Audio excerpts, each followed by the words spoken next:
It's like a bizarre little trailing succulent. Let's talk about Dischidia.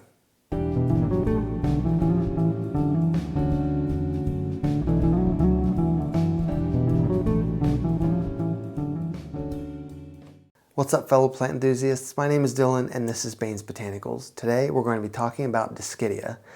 I've also heard it pronounced Dischidia, but that just doesn't sound as nice, so we're just going to keep going with Dischidia. Because it's not Dischidia's plant I've ever owned, right?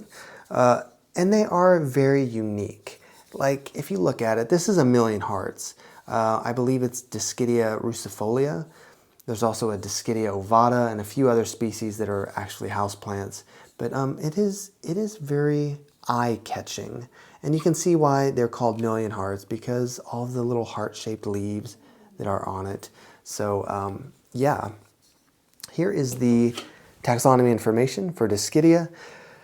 As you can see, we are in the family Apocynaceae, which we don't talk about very much when we talk about houseplants, but there is one big genus that is in Apocynaceae that is very famous, and that's Hoya. And there are similarities with this and Hoya. Hoya are definitely easier to take care of than this. I think the big drawback for Dischidia is that when you have something that has really small leaves like that, they're just going to be a little harder to take care of. They're going to be a little more delicate. And that's delicate to overwatering or underwatering. It's just one of those things you have to be a little bit careful. That being said, let's talk about the care. Bright indirect light is the way you want to go. They're not really a low light plant. They need that bright light, but not direct sun. Watering, you want to water this like you would any other succulent. So what I mean by that is it needs more water than a cactus. Don't let this dry out and leave it dry for days and days and days, because then it's going to lose all of these leaves. You want to water it pretty much as soon as it dries out. Maybe wait a day at most. But even with this one, since it has such small leaves, I would just go ahead and water it when it dries out. Give it a good soak and then let it dry out again. The problem that a lot of people have with succulents is that they think that they can just let them stay dry forever, but they're not as hardy as a cactus is.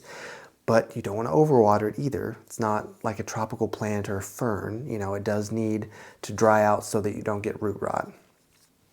As far as soil goes, just do a nice well-draining cactus or succulent soil, anything that has a little bit more sand or perlite in it. And fertilizing, I've just been fertilizing this twice a month, bi-weekly during the growing season, and then not at all during the dormant season, late fall, winter, early spring.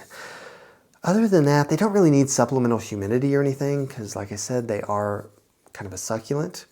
They're just kind of unique plants. And if you do a good job, you will see little flowers. They'll kind of be unremarkable little white flowers pop up.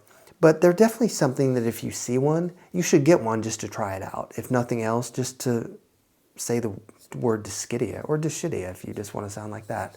But yeah, I think that's all I have about these guys. There's just not a whole lot to say about them. They're not a super common houseplant. And sometimes I'm drawn to things that are less common. And Dischidia is definitely less common. Something that you can impress your other plant friends with, especially if you figure out how to take care of it. So I think that's all I have. Thank you guys so much for following me and subscribing to me and everything. I know this was kind of a short video. It just means so much to me, and I enjoy making these videos a lot. And I love interacting with you guys and kind of sharing knowledge together. It's so cool. Let's keep that up. Until the next video, I will see you guys very soon, and thank you.